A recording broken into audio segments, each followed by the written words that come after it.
Assalamualaikum warahmatullahi wabarakatuh. Perkenalkan, saya Neda Permana, mahasiswa Magister Pendidikan Matematika, akan menjelaskan tentang Validation Studies.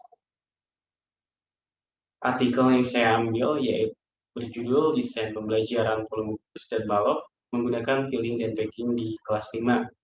Penulisnya yaitu Octaveriana dan Ratu Yamendra Putri, yang dipublikasikan pada Jurnal Kependidikan volume 46 nomor 2 tahun 2016 pada halaman 149 sampai 163. Rumusan masalah: menganalisis lintasan belajar yang dapat membantu siswa memahami konsep volume kubus dan balok menggunakan cara filling dan packing di kelas 5 SD. Perlu diketahui juga bahwa filling merupakan salah satu cara mengukur volume dengan cara mengisi ruang dengan literasi unit cairan. Kemudian packing merupakan salah satu cara mengukur volume dengan cara ruang dikemas dengan susunan unit 3 dimensi secara berulang dalam dimensi ketiga. Metode penelitian. Metode penelitian yang digunakan dalam penelitian ini yaitu design research tipe validation study. Tujuan dari metode penelitian tersebut untuk membuktikan teori-teori pembelajaran dan mengembangkan lokal instruksional teori atau sering disebut LIT. Ada 3 tahapan dalam metode penelitian tersebut yang harus dilakukan. Pertama, ada preparing for the experiment. Pada tahap ini, peneliti melakukan kajian literatur melalui pengumpulan informasi berupa mengkaji materi pada buku-buku teks matematika mengenai materi sudut. Kemudian menyesuaikan dengan literatur pendekatan PMRI dengan desain riset sebagai dasar perumusan dugaan strategi awal siswa dalam pembelajaran volume kubus dan balok. Selain itu, peneliti juga meneliti kemampuan awal siswa dengan melakukan wawancara kepada beberapa siswa untuk mengetahui pemahaman siswa mengenai materi prasyarat pembelajaran. Hasilnya digunakan untuk mendesain serangkaian aktivitas pembelajaran yang berisi dugaan lintasan belajar atau sering kita sebut Hypothetical Learning Trajectory yang disingkat HLT. Hypothetical Learning Trajectory yang didesain bersifat dinamis sehingga terbentuk sebuah proses siklik yang dapat berubah dan berkembang selama proses teaching eksperimen. Setelah tahap pertama dilakukan, dilanjutkan dengan tahap kedua yaitu the design experiment.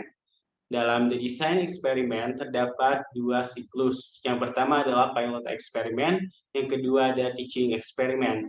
Untuk pilot experiment sendiri hanya terdapat 6 sampel, di mana meliputi 2 siswa dengan kemampuan tinggi, 2 siswa dengan kemampuan sedang, dan 2 siswa dengan kemampuan rendah. Pada tahap ini, peneliti berperan sebagai guru. Hasilnya dari siklus pertama digunakan untuk merevisi hypothetical learning trajectory versi awal untuk dilakukan selanjutnya pada teaching experiment, di mana teaching experiment menggunakan hypothetical learning trajectory yang telah direvisi sebelumnya. Untuk sampel pada siklus ini terdapat 27 siswa dari MI Ma'had Islami Palembang. Kemudian, siswa diberi pembelajaran oleh guru mereka sendiri sebagai guru model, sedangkan peneliti hanya bertindak sebagai observer terhadap aktivitas pembelajaran. Setelah tahapan tersebut selesai, dilanjutkan dengan tahap ketiga yaitu retrospective analysis. Data yang diperoleh dari tahap teaching eksperimen dianalisis untuk mengembangkan desain pada aktivitas pembelajaran berikutnya, hypothetical learning trajectory dibandingkan dengan aktivitas pembelajaran siswa yang sesungguhnya atau sering disebut actual learning trajectory, disingkat ALT. Untuk menjawab rumusan masalah penelitian, tujuan dari retrospective analysis secara umum adalah untuk mengembangkan lokal instruksional teori atau LIT.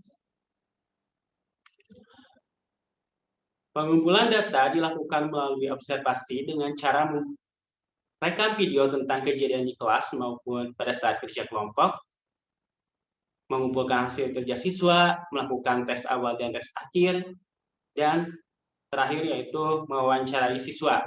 Hypothetical learning trajectory yang telah dirancang, kemudian dibandingkan dengan lintasan belajar siswa yang sebenarnya selama pelaksanaan pembelajaran untuk dilakukan analisis secara retrospektif.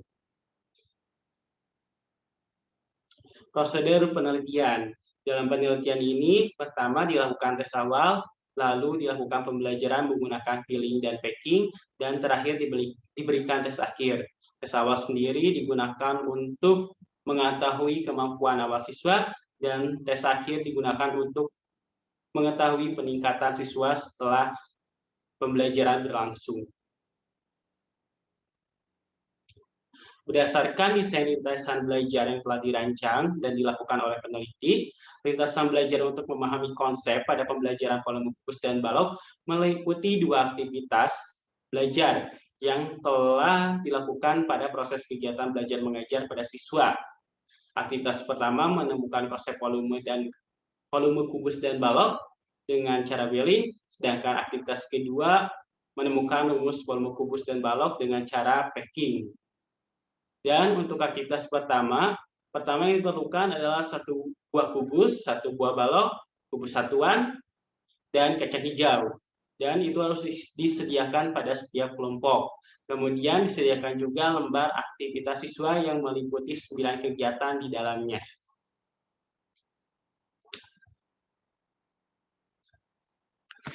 Untuk packing terdapat 4 kegiatan, di mana kegiatan 1 dan 2 berhubungan dengan volume kubus.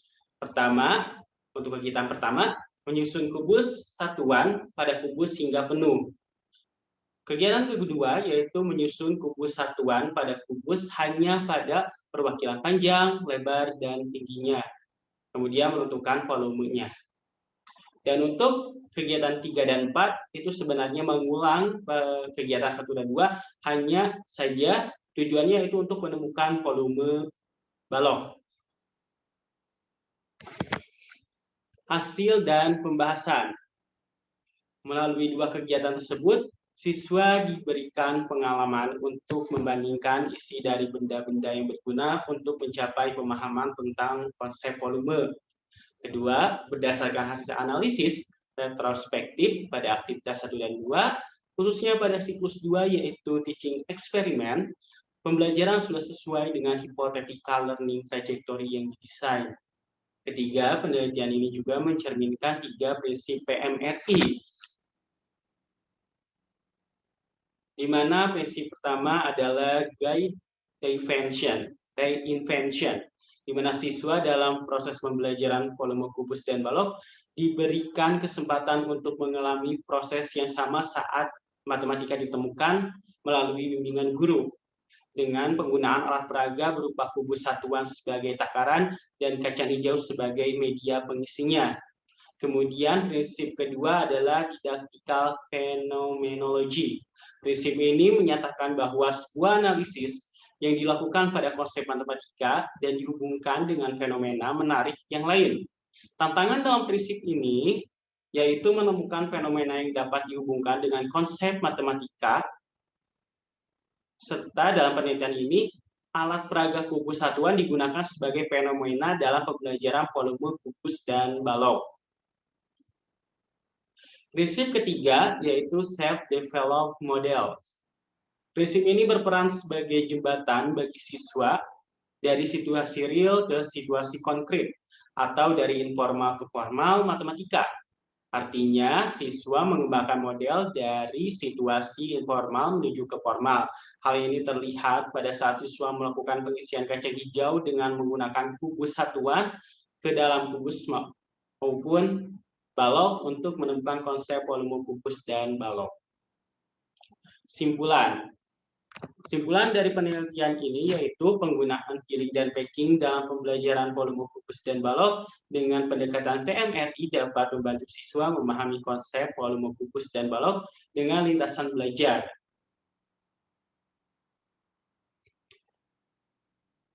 Simpulan lainnya yang pertama adalah menemukan isi kubus dan balok dengan aktivitas filling. Yang kedua menemukan bahwa balok yang banyak isi daripada kubus dengan kegiatan membandingkan. Ketiga menemukan konsep volume kubus dan balok. Keempat menemukan volume kubus dengan aktivitas packing. Kelima menemukan volume kubus dengan aktivitas packing kubus satuan pada panjang, lebar, dan tinggi. Keenam menyimpulkan hasil dari aktivitas keempat dan kelima. 7 menemukan rumus volume kubus, 8 menemukan volume dari balok dengan aktivitas packing kubus satuan ke dalam balok sampai balok terisi penuh. 9 menemukan volume balok dengan aktivitas packing kubus satuan pada perwakilan panjang, lebar, dan tinggi.